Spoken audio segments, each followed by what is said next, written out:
تو دوستو آج بات کریں گے حضرت یونس علیہ السلام مچھلی کے پیٹ میں کب، کیسے اور کیوں گئے اور باہر کیسے آئے۔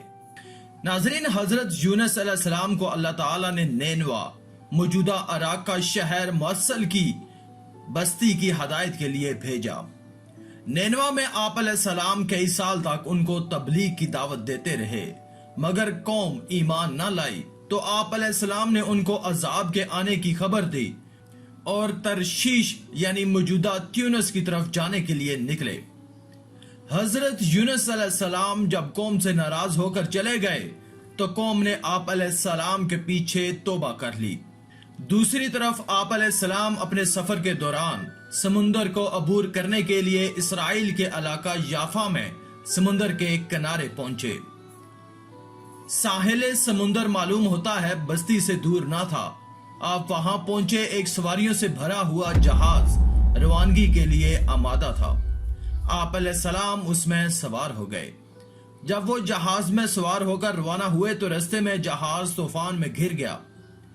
جہاز والوں نے اپنی روایت کے مطابق یہ سمجھا کہ اس میں یقیناً کوئی بھاگا ہوا غلام سوار ہے یا کوئی مجرم ہے۔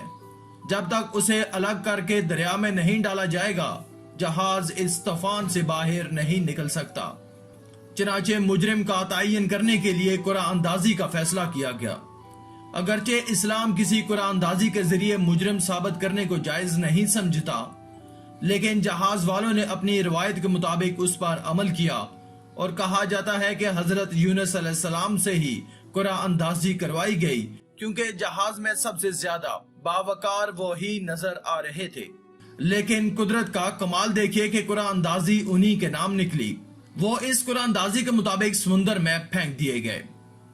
اللہ تعالیٰ نے ایک مچھلی کے دل میں القاء کیا اور حکم دیا کہ حضرت یونس علیہ السلام کو بغیر نقصان پہنچائے نگل لے۔ اس طرح آپ علیہ السلام مچھلی کے پیٹ میں آ گئے۔ یہ آپ علیہ السلام پر ایک امتحان تھا۔ اللہ تعالیٰ ارشاد فرماتے ہیں، اور مچھلی والے کو بھی ہم نے نوازا۔ یاد کرو جب کہ وہ بگڑ کر چلا گیا تھا اور سمجھتا تھا کہ ہم اس پر گرفت نہ کریں گے۔ دوسری طرف مچھلی کے پیٹ میں داخل ہونے کے بعد حضرت یونس علیہ السلام نے یہ سمجھا کہ وہ مر چکے ہیں، مگر پاؤں پھیلایا تو اپنے آپ کو زندہ پایا۔ بارگاہ الہی میں اپنی ندامت کا اظہار کیا اور توبہ استغفار کی، کیونکہ وہ اللہ تعالیٰ سے اجازت لیے بغیر اپنی قوم سے ناراض ہو کر نینوا سے نکل آئے تھے۔ پھر مچھلی کے پیٹ میں حضرت یونس علیہ السلام نے اپنی خطا کی یوں معافی مانگی۔ آخر کو اس نے تاریکیوں میں پکڑا، نہیں ہے کوئی خدا مگر تو، پاک ہے تیری ذات بے شک میں نے قصور کیا۔ اللہ تعالیٰ نے حضرت یونس علیہ السلام کی پرسوز آواز کو سنا اور دعا قبول کی تو مچھلی کو حکم ہوا کہ حضرت یونس علیہ السلام کو جو تیرے پاس ہماری امانت ہے اگل دے۔ چنانچہ مچھلی نے دریا کے کنارے حضرت یونس علیہ السلام کو 40 روز بعد اگل دیا۔ وہ ایسی ویران جگہ تھی کہ جہاں نہ کوئی درخت تھا نہ سبزہ، بلکہ بالکل چٹیل میدان تھا، جبکہ حضرت یونس علیہ السلام بے حد کمزور اور ضعیف ہو چکے تھے۔ حضرت ابن عباس رحمۃ اللہ علیہ سے روایت ہے کہ حضرت یونس علیہ السلام نومولود بچے کی طرح ناتواں کمزور تھے۔ آپ علیہ السلام کا جسم بہت نرم و نازک ہو گیا تھا اور جسم پر کوئی بال نہ تھا۔ چنانچہ اللہ تعالیٰ نے اپنی رحمت سے حضرت یونس علیہ السلام کے قریب کدو کی بیل اگا دی تاکہ اس کے پتے آپ علیہ السلام پر سایہ کیے رہیں۔ اسی طرح اللہ تعالیٰ کے حکم سے ایک جنگلی بکری صبح و شام آپ علیہ السلام کو دودھ پلا کر واپس چلی جاتی۔ یہ سب اللہ تعالیٰ کی رحمت اور فضل ہی تھا، ورنہ آپ علیہ السلام ضعیف اور کمزور تر ہوتے چلے جاتے۔ مچھلی کے پیٹ سے نکلنے کے بعد قرآن مجید حضرت یونس علیہ السلام کی حالت کو اس طرح بیان کرتا ہے، آخر کار ہم نے اسے بڑی سقیم حالت میں ایک چٹیل زمین پر پھینک دیا اور اس پر ایک بیلدار درخت اگا دیا۔ کچھ عرصہ بعد حضرت یونس علیہ السلام کی حالت سنبھلی، آپ چلنے پھرنے کے قابل ہوئے تو بعض روایات سے معلوم ہوتا ہے کہ آپ کے غائب ہو جانے کے بعد جب آپ کی قوم نے عذاب کے آثار دیکھے تو وہ بچوں، بوڑھوں اور جانوروں سمیت گھروں سے باہر نکل آئے اور اللہ تعالیٰ سے انتہائی کریا وزاری کے ساتھ اپنی غفلت کی معافی مانگی، اپنے کفر اور شرک سے توبہ کی۔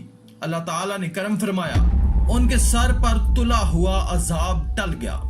یہ واحد قوم ہے کہ آیا ہوا عذاب اس سے واپس لے لیا۔ ان کے سر سے عذاب ٹلنے کی شاید وجہ یہ ہے کہ اللہ تعالیٰ کے رسول اللہ تعالیٰ کی اجازت کے بغیر یہ سمجھ کر قوم سے نکل گئے تھے کہ ان میں قبولیت ایمان کی صلاحیت نہیں ہے، لیکن بعد میں قوم کی توبہ نے یہ ثابت کیا کہ ان میں ایمان کی صلاحیت موجود ہے۔ حضرت یونس علیہ السلام نے انہیں چھوڑ کر جانے میں جلدی فرمائی۔ قوم نے توبہ کے ساتھ ساتھ حضرت یونس علیہ السلام کی تلاش بھی شدت سے جاری رکھی، حتیٰ کہ انہیں سمندر کے کنارے تلاش کر لیا۔ ادھر اللہ تعالیٰ نے حضرت یونس علیہ السلام کو واپس اسی بستی یعنی نینوا میں جانے کا حکم دیا۔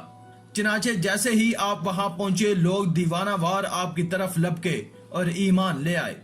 پھر اللہ تعالیٰ نے اس وقت تک انہیں ایمان کی سعادت سے فائدہ اٹھانے کا موقع دیا جب تک اللہ تعالیٰ کو منظور ہوا، اور جب تک انہوں نے اپنے ایمان کو شرک اور نافرمانی سے آلودہ نہیں کیا۔